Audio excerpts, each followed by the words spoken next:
Assalamualaikum warahmatullahi wabarakatuh. Anak-anak, kembali lagi bersama dengan Ibu Afni.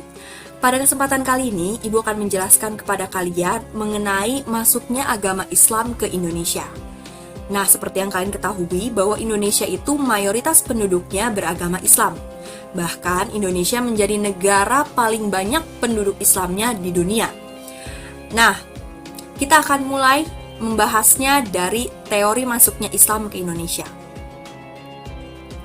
Masuk ke Islam ke Indonesia itu berdasarkan 3 teori, yaitu teori Mekah, Persia, juga teori Gujarat India. Kita akan bahas satu persatu. Pertama dari teori Mekah. Berdasarkan teori Mekah yang dikemukakan oleh Van Leer, Anthony, Arnold, dan Buya Hamka bahwa Islam itu dibawa oleh para musafir dari Arab yang memiliki semangat untuk menyebarkan Islam ke seluruh dunia di abad ke-7.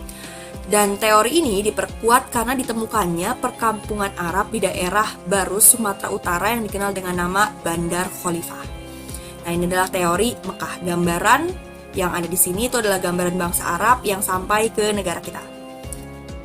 Lanjut, kita bahas ke teori Gujarat. Berdasarkan teori Gujarat yang dikemukakan oleh Hurgronch dan Pitchnapel, agama Islam itu datang di abad ke-13 dan dibawanya itu oleh para pedagang dari daerah Gujarat, India, yang mereka berlayar ke Selat Malaka lalu sambil berdagang mereka menyebarkan agama Islam. Nah, hal ini diperkuat karena ditemukannya makam Sultan Samudra Pasai yaitu Malik al-Soleh pada tahun 1297 dan makam ini bercorak Gujarat, India. Makanya para ilmuwan ini mengatakan bahwa agama Islam berasalnya dari Gujarat, India dibawanya dari sana. Lalu yang ketiga, teori Persia. Ada ilmuwan yang mengatakan, yaitu Umar Amir Hussein juga Hussein Jayadiningrat, mengatakan bahwa agama Islam itu dibawa oleh para pedagang dari Persia di abad ke-13. Dan teori ini diperkuat karena ditemukannya tradisi Indonesia yang sama dengan Persia, yaitu seperti budaya Tabot di Bengkulu, juga budaya Tabwik di Sumatera Barat. Dan ritual ini juga dilaksanakan di Persia setiap tanggal 10 Muharram. Nah, ini adalah gambaran ritual Tabwik di Sumatera Barat. Strategi persebaran Islam di Indonesia. Nah, setelah Islam masuk ke Indonesia berdasarkan pendapat ilmuwan-ilmuwan tersebut, akhirnya terjadilah persebaran agama ini dari pulau ke pulau. Bagaimana sih cara persebarannya? Ada beberapa cara, yaitu yang pertama adalah perdagangan. Jadi ada orang berdagang ke pulau mana, kemudian sambil berdagang dia sambil menyebarkan agama. Ada juga melalui perkawinan. Jadi dia pergi ke daerah mana, bertemu dengan penduduk asli, kemudian akhirnya terjadi perkawinan, otomatis dua-duanya harus sama-sama menganut agama yang sama, yaitu Islam, akhirnya masuk Islam dan akhirnya tersebarlah agama Islam ke berbagai daerah. Lalu ada juga pendidikan, misalnya dibangun pusat-pusat pendidikan seperti pesantren gitu ya, untuk sambil mengajari ilmu agama.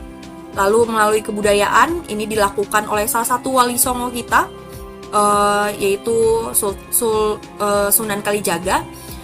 Beliau itu menyebarkan Islam melalui wayang. Jadi cerita-cerita wayang itu bernuansakan Islam. Jadi sambil hiburan, sambil juga mensyiarkan Islam gitu ya. Lalu yang terakhir melalui politik, hubungan politik. Misalnya hubungan antara satu daerah dengan daerah lain, terus sambil mereka melakukan hubungan itu, mereka sambil menyebarkan agama dan lain-lain. Lalu Islam ini setelah masuk ke Indonesia sangat mudah diterima oleh masyarakat Indonesia. Kenapa sih?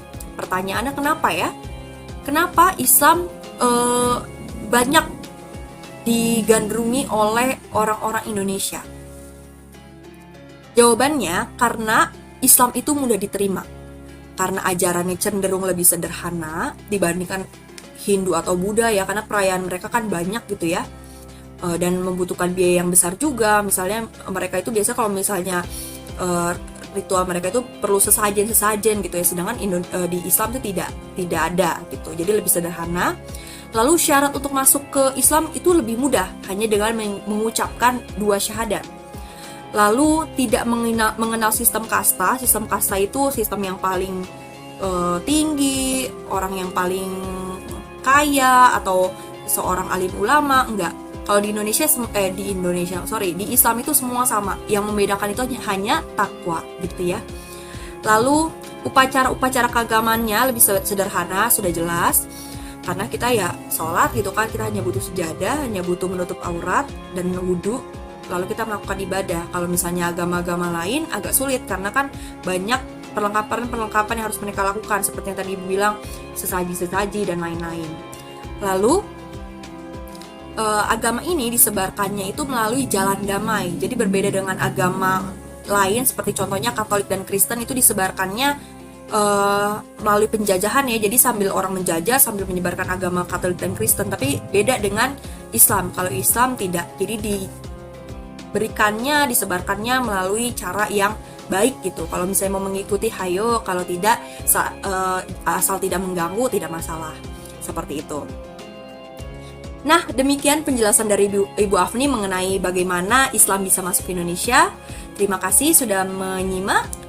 Sampai bertemu di video berikutnya. Wassalamualaikum warahmatullahi wabarakatuh.